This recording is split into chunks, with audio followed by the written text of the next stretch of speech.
નમસ્કાર. આકાશવાણી અમદાવાદ વડોદરા પ્રાદેશિક સમાચાર વિભાગ રજૂ કરે છે સાપ્તાહિક કાર્યક્રમ સમાચાર દર્પણ. આવો નજર કરીએ આ અઠવાડિયાની મુખ્ય ઘટનાઓ પર. બનાસકાંઠાના વાવ થરાદ ખાતે પ્રજાસત્તાક દિવસની રાજ્યકક્ષાની ઉજવણી. મુખ્યમંત્રી ભૂપેન્દ્ર પટેલે નગરપાલિકાઓ માટે લીધો ઐતિહાસિક નિર્ણય. પાયાની સુવિધાઓ માટે સરકારી જમીન હવે વિના મૂલ્યે મળશે. પ્રધાનમંત્રી નરેન્દ્ર મોદીએ ભગવાન સ્વામિનારાયણના જીવનને આધ્યાત્મિક સાધના અને નિસ્વાર્થ સેવાનો સંગમ ગણાવ્યો.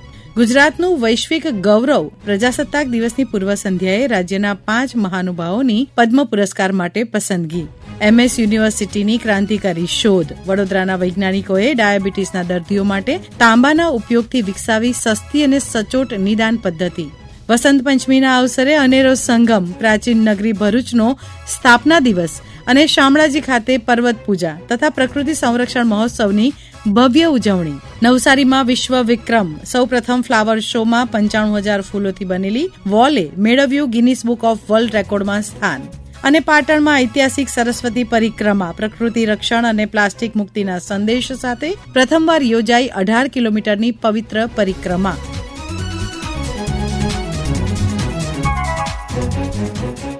ગુજરાતમાં 77મા પ્રજાસત્તાક દિવસની રાજ્યકક્ષાની ઉજવણી બનાસકાંઠાના વાવ થરાદ ખાતે હર્ષોલ્લાસ સાથે કરવામાં આવી હતી. આ અવસરે મુખ્યમંત્રી શ્રી ભૂપેન્દ્ર પટેલે રાજ્યની 152 નગરપાલિકાઓના વિકાસને વેગ આપવા માટે એક ઐતિહાસિક નિર્ણયની જાહેરાત કરી હતી. સાંભળીએ એક અહેવાલ. શહેરી વિસ્તારોમાં વહીવટ વધુ પારદર્શક બને અને નાગરિકોને પાયાની સુવિધાઓ સમયસર મળી રહે તે માટે હવેથી નગરપાલિકાઓને ફાયર સ્ટેશન, આંગણવાડી, વોટર ટ્રીટમેન્ટ પ્લાન્ટ અને ટાઉન હોલ જેવી 11 જેટલી પાયાની સુવિધાઓ માટે સરકારી જમીન વિનામૂલ્યે ફાળવવામાં આવશે. અગાઉ આ જમીન મેળવવા માટે જંત્રીના 25 થી 50% રકમ ચૂકવવી પડતી હતી, જેમાંથી હવે સંપૂર્ણપણે મુક્તિ આપવામાં આવી છે.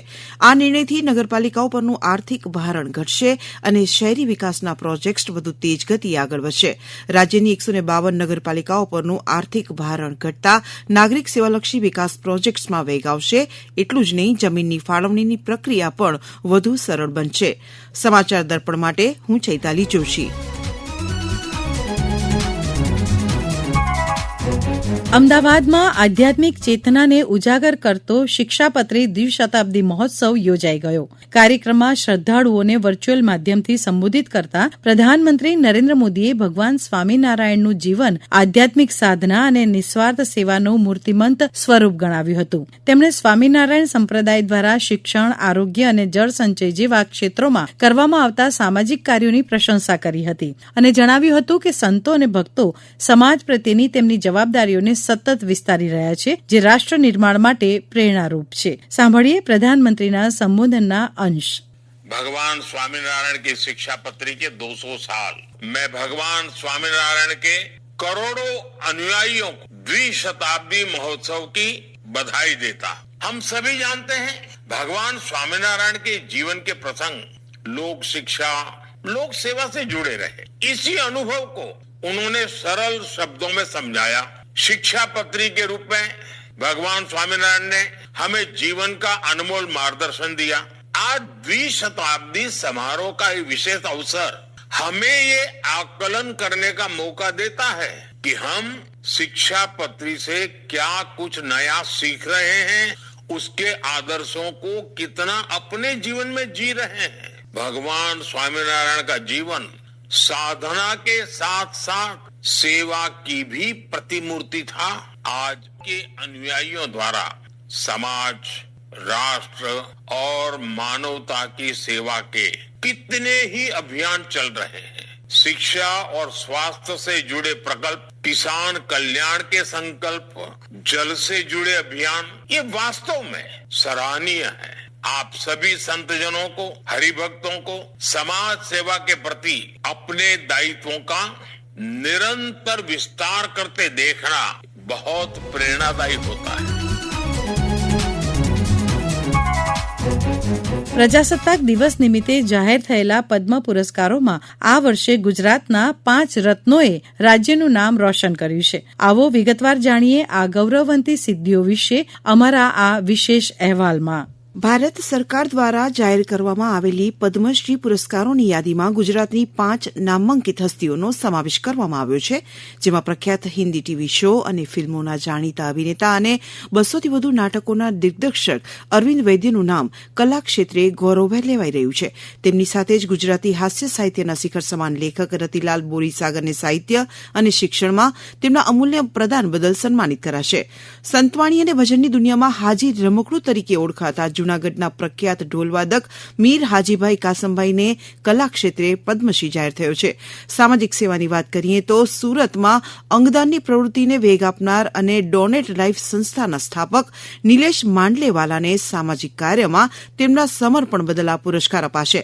તેમજ 75 વર્ષનો વારસો ધરાવતો અને આખ્યાનની પરંપરાને વૈશ્વિક સ્તરે જીવંત રાખનાર માણભટ્ટ કલાકાર ધાર્મિકલાલ ચુનીલાલ પંડ્યાને પણ પદ્મશ્રીથી નવાજવામાં આવશે. આ પાંચે મહાનુભાવોની પસંદગી એ ગુજરાતની કલા, સંસ્કૃતિ અને સેવાનો રાષ્ટ્રીય સ્તરે વિજય છે. સમાચાર દર્પણ માટે હું ચૈતાલી જોશી. વિજ્ઞાન જ્યારે માનવતાના કલ્યાણ માટે કાર્ય કરે ત્યારે તે સાચા અર્થમાં આશીર્વાદરૂપ બને છે. વડોદરાની મહારાજા સયાજીરાવ યુનિવર્સિટીના વૈજ્ઞાનિકોએ ડાયાબિટીસના દર્દીઓ માટે એક અત્યંત સસ્તી અને સ્વદેશી પદ્ધતિ શોધી કાઢી છે. વડોદરાના સંશોધકોએ તાંબાનો ઉપયોગ કરીને એક વિશેષ નેનોઝાઇમ વિકસાવ્યો છે. નેનો ટેકનોલોજી પર આધારિત આ પદ્ધતિમાં લોહીમાં રહેલા ગ્લુકોઝના પ્રમાણ મુજબ દ્રાવણનો રંગ બદલાય છે, જેના પરથી સચોટ નિદાન થઈ શકે છે. વધુ માહિતી આપી રહ્યા છે પીએચડી સ્કોલર ત્વરા કિકાણી. અમે અત્યારે એક બાયોસેન્સર ડેવલપ કર્યું છે કે જેમાંથી આપણે ખાલી એક સિમ્પલ કલર ચેન્જથી ડાયાબિટીસ છે કે નહીં એ આપણે ડિટેક્ટ કરી શકીએ છીએ. તો એની માટે એક નેનો કોપર, આપણે તાંબુ જેને કહીએ કોપર, એમાંથી અમે નેનો પાર્ટિકલ્સ કે નેનો કમ્પોઝિટ બનાવ્યું છે, જેને અમે નેનો એન્ઝાઇમ કહીએ છીએ, અને એનાથી આપણે ગ્લુકોઝ સેન્સ કે ગ્લુકોઝ ડિટેક્ટ કરી શકીએ છીએ. અત્યાર સુધી ડાયાબિટીસના ટેસ્ટ માટે મોંઘા આયાતી એન્ઝાઇમ્સ અને મશીનો ઉપર નિર્ભર રહેવું પડતું હતું, પરંતુ આ શોધથી સામાન્ય માણસને પણ પરવડે તેવી તપાસ શક્ય બનશે. આ અંગે વધુ માહિતી આપી રહ્યા છે માર્ગદર્શક પ્રોફેસર સોનલ ઠાકોર. એટલે અમારા યુનિવર્સિટીમાં અને અમારા ડિપાર્ટમેન્ટમાં ઘણી બધી ફેસિલિટીઝ આના માટે, કારણ કે આ બધા રિસર્ચ માટે ઘણું બધું સોફિસ્ટિકેટેડ અને કોસ્ટલી ઇન્સ્ટ્રુમેન્ટ્સની જરૂર પડે, જે અમારા ડિપાર્ટમેન્ટમાં ઘણી બધી ફેસિલિટી છે.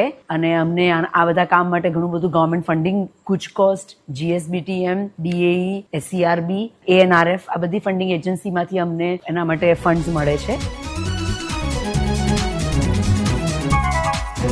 વસંત પંચમીના પાવન પર્વે નર્મદા કિનારે વસેલા ઐતિહાસિક ભરૂચ શહેરનો સ્થાપના દિવસ ઉજવવામાં આવ્યો હતો. મહર્ષિ ભૃગુ દ્વારા સ્થાપિત અને ભૃગુ કચ્છ તરીકે જાણીતું આ શહેર ભારતની અતિ પ્રાચીન વસાહતોમાંનું એક છે. ભરૂચનો ઇતિહાસ રોમ અને ઇજિપ્ત સાથેના વેપારથી લઈને કનૈયાલાલ મુનશી જેવા સાહિત્યકારો સુધી વિસ્તરેલો છે. સ્થાપના દિવસ નિમિત્તે ભૃગુ ઋષિ મંદિરે વિશેષ પૂજા અને કેસર સ્નાનના કાર્યક્રમો યોજાયા હતા. આ પૌરાણિક વારસા વિશે વધુ સાંભળીએ ભરૂચના ઇતિહાસકાર અને પ્રોફેસર મિનળબેન દવેને. શ્રીનગર, ભૃગુ કચ્છ, ભરૂચ, બડોચ, બારીગાઝા, કેટલા નામ આ નગરને મળ્યા છે. ભરૂચ જાણીતું છે એની સુજની માટે, એની ખારીશિંગ માટે, એના વિવિધ ઉદ્યોગો માટે, નર્મદા તટે આવેલા અનેક પવિત્ર દેવાલયો માટે, મંદિરો માટે. અહીંયા જૈન દેરાસરો છે.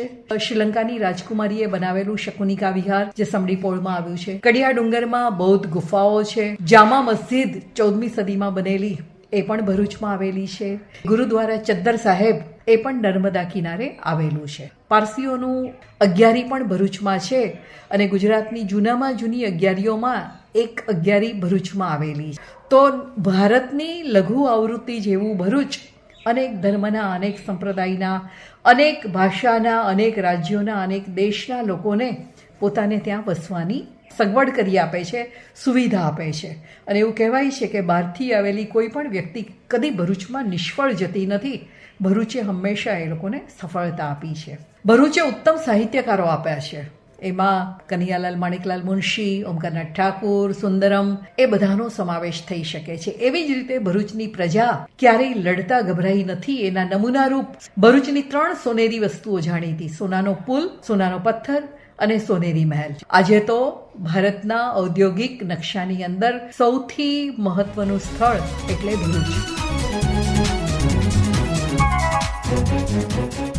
વસંત પંચમીના અવસરે પ્રકૃતિ પૂજાની ભારતીય પરંપરાને જીવંત રાખતા અરવલ્લીના શામળાજી ખાતે પર્વત પૂજા અને પ્રકૃતિ સંરક્ષણ મહોત્સવ યોજાયો હતો. વન અને પર્યાવરણ મંત્રી અર્જુન મોઢવાડિયાએ પર્વતોને પૃથ્વીના સ્તંભ ગણાવી તેમના સંરક્ષણ માટે આહવાન કર્યું હતું.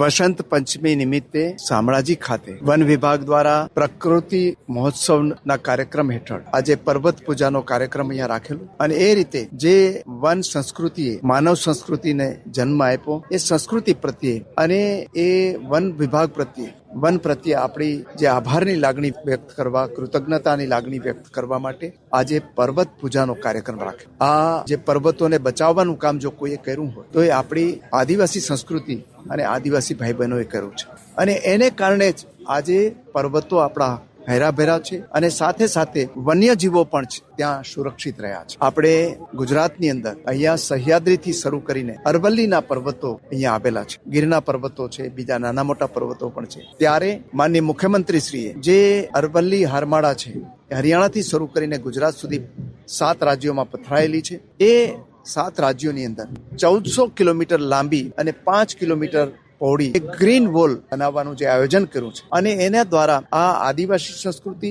અને આપણી વન્ય જે સંપદા છે એને સાચવવાનું અને આખા ક્લાઇમેટનું સુરક્ષા કરવાનું જે બીડું ઝડપેલું છે એ એના પ્રત્યે પણ આજે આભારની લાગણી વ્યક્ત થઈ અને આ એક પેડ માં કે નામની સાથે બીજા જે વન વિભાગના અનેક કાર્યક્રમો મારફતે જે વન્ય વિસ્તારમાં રહેતા જે આપણા નાગરિકો છે, આદિવાસી ભાઈ બહેનો છે, એમની લાઇવલીહુડમાં વધારો થાય, રોજગારી વધે અને વન્ય સુરક્ષિત રહે એ માટેના કાર્યક્રમોની પણ બધાની વચ્ચે ચર્ચાઓ થઈ છે. પ્રકૃતિના સૌંદર્યની વાત કરીએ તો નવસારી નગરપાલિકાએ તેના પ્રથમ ફ્લાવર શોમાં જ Guinness book of world record સર્જ્યો છે. 95,000થી વધુ ફૂલો દ્વારા તૈયાર કરાયેલી નવસારી લખેલી 49 ફૂટ લાંબી ફ્લોરલ વોલે આંતરરાષ્ટ્રીય સ્તરે શહેરનું નામ રોશન કર્યું છે. સાંભળીએ અમારા નવસારી જિલ્લાના પ્રતિનિધિનો અહેવાલ.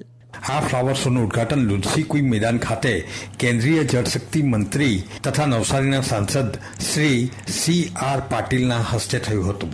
નવસારી મ્યુનિસિપલ કોર્પોરેશનના નામે આ સિદ્ધિની નોંધ ગિનીસ બુક ઓફ વર્લ્ડ રેકોર્ડમાં કરવામાં આવી છે. આ ફ્લાવર શોમાં 10 લાખથી વધુ વિવિધ પ્રકારના છોડોનો ઉપયોગ કરવામાં આવ્યો છે. કુલ 25 જાતના ફૂલ છોડ તથા 40થી વધુ અલગ અલગ રંગની ફૂલોની જાતો જોવા મળે છે.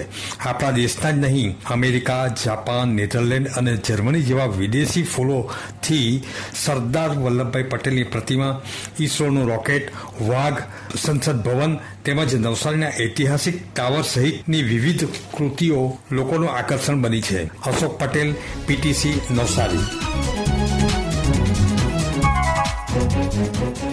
પાટણની પવિત્ર ધરતી પર સૌ પ્રથમવાર સંતો મહંતોની હાજરીમાં સરસ્વતી પરિક્રમાનું આયોજન કરવામાં આવ્યું હતું. આનંદેશ્વર મહાદેવથી શરૂ થયેલી આ 18 કિલોમીટરની પરિક્રમામાં મોટી સંખ્યામાં શ્રદ્ધાળુઓ જોડાયા હતા.